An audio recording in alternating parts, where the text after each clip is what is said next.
Adventures in Grace, a pilgrimage. So we've been walking and walking and walking. You have blisters, but they've probably toughened up. That's what happens. They get all tender and then they toughen up. And you've stayed with us, for which I'm so grateful for the companionship. And we have gotten ourselves to this segment of the pilgrimage focused on the Eucharist. And I've been hungry, no pun intended, to get to this portion of our walk together. And a lot of people that reflect on the Eucharist just use these 4 words: take, bless, break, share. Take, bless, break, share. And whenever I hear those words associated with the Eucharist, I'm reminded of this precious legacy that I've received from my mom. And so at the time of the story, she's maybe, 85 or something. And one of her remaining loves in the world is to bring the Eucharist to old people. To old people. So she loves this. And I'm helping her prepare one day. And I'm going to bring her places because navigating is a little bit more difficult. So I'm like her Eucharistic chauffeur, which has been one of the great gigs of my life. So she gets out her pyx, which is the container that Eucharistic ministers use to bring the Eucharist from the church and from our common celebration to people who are unable to join us. And my mom was in the first class of Eucharistic minister training for the Archdiocese of Chicago, the first class. And now she's 85. She's been doing this since like 1970. So she gets out her pyx. I notice that the hinge is just about to go.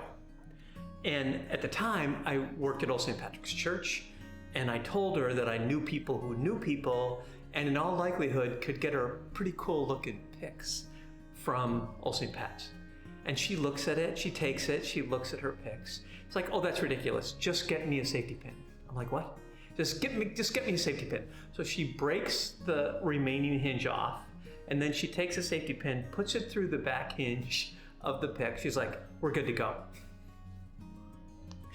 And I thought to myself, we are bringing the Eucharist to people in a pyx being held together by a safety pin. And there's so much in this. There's about a gazillion homilies in this. I can't believe it. First of all, in order for the Eucharist to work, it has to be blessed, has to be received, taken, blessed, broken, shared. And my mom received the Eucharist with so much reverence and tenderness. And then, so she took it. And her very being was a blessing to the Eucharist, and the Eucharist was a blessing to her, because the Eucharist represents presence, and presence is always mutual. It's another beautiful story about that I'll tell later. And so she took the Eucharist, she blessed the Eucharist with her very being. And then, the only way the Eucharist works is if it's broken. Like, that's part of the mystery of the Eucharist, is that we take it and we break it. And because we break it, we can share it, which is so mysterious. That the Eucharist works because of our brokenness. Like, who knew? Oh, God, it's so beautiful.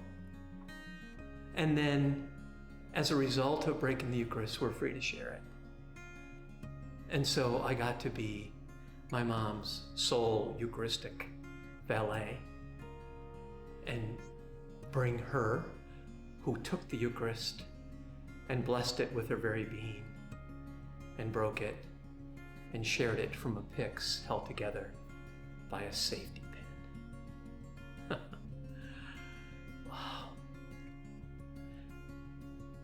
That thing about the mystery.